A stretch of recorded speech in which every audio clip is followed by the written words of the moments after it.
G7 शिखर सम्मेलन में नरेंद्र मोदी जब शामिल हुए तो उन्हें अमेरिका के राष्ट्रपति डोनाल्ड ट्रंप ने फोन किया। ट्रंप ने पीएम मोदी से व्हाइट हाउस में मुलाकात की ख्वाहिश जताई।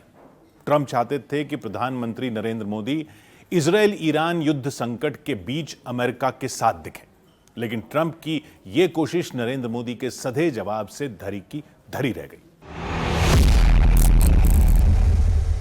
भारत की संस्कृति हमें सिखाती है सर्वे भवन्तु सुखिनः, यानी सभी का कल्याण ही मेरा कर्तव्य है।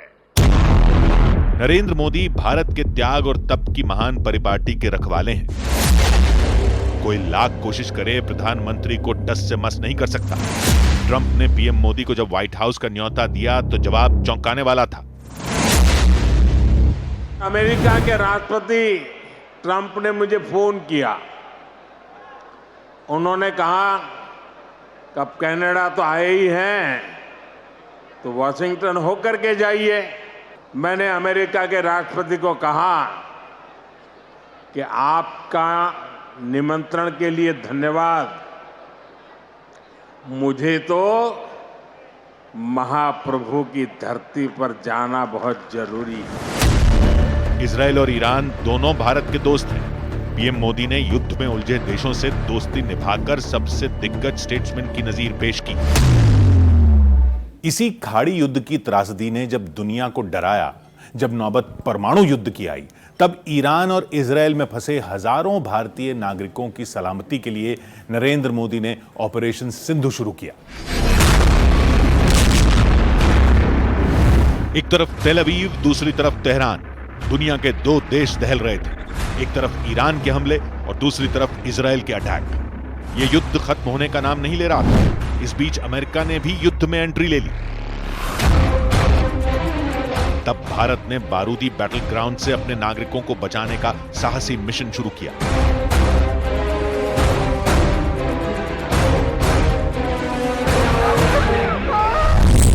ईरान इजरायल युद्ध के बीच दोनों देशों से 3154 भारतीयों को भारत लाया गया।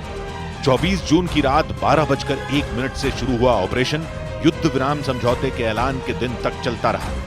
प्रधानमंत्री नरेंद्र मोदी ने पद संभालने के बाद दुनिया के किसी भी देश में संकट में फंसे भारतीयों की परवाह की।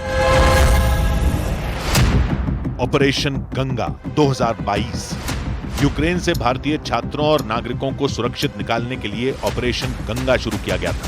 इस ऑपरेशन में 20,000 भारतीयों को वॉर जोन से सुरक्षित निकाला गया। Operation Kaveri 2023 Sudan civil war में फंसे भारतीय नागरिकों को बचाने के लिए ऑपरेशन कावेरी चलाकर 3,800 से ज्यादा लोगों को एयरलिफ्ट किया गया। ऑपरेशन अजाई 2021 अफगानिस्तान में तख्तापलट के बाद फंसे भारतीय नागरिकों के लिए चलाए गए ऑपरेशन अजाई में 500 से ज्यादा लोगों की जान बचाई गई। ऑपरेशन देवी शक्ति 2021 अफगानिस्तान में भारत के अलावा अफगान सिखों और हिंदुओं को रेस्क्यू करने के लिए ऑपरेशन देवी शक्ति शुरू किया गया था। इसमें 800 से ज्यादा लोगों की सुरक्षित वापसी हुई। ऑपरेशन मित्र शक्ति 2023 तुर्की में आए विनाशकारी भूकंप में राहत बचाव अभियान का नाम ऑपरेशन मित्र शक्ति दिया गया। ऑपरेशन संजीवनी 2020 मालदीव में कोरोना महामारी के वक्त मदद पहुंचाने के लिए मिशन संजीवनी के तहत नरेंद्र मोदी ने नेबरहुड फर्स्ट पॉलिसी का प्रमाण दिया। मी टू वी का ये भाव ही भारत की आत्मा का सार है। गुजरे 11 साल में भारत की दोस्ती का दायरा बढ़ा है। भारत विरोध की छवि वाले तमाम मुल्कों को प्रधानमंत्री नरेंद्र मोदी ने दोस्त बनाया है। जिन्होंने भारत से होशियारी और चालबाजी की, उनकी हेकड़ी भी गुल कर दी। मालदीव ऐसा सबसे बड़ा भुक्तभोगी। मालदीव के राष्ट्रपति मोहम्मद मुइज़्ज़ू भारत के खिलाफ जहर उगलकर सत्ता तक पहुंचे, लेकिन मुइज़्ज़ू को भारत विरोध इतना भारी पड़ा कि मुल्क कंगाली के कगार पर पहुंच गया, जिसके बाद मालदीव के राष्ट्रपति भारत से दोस्ती की गुहार लगाने लगे।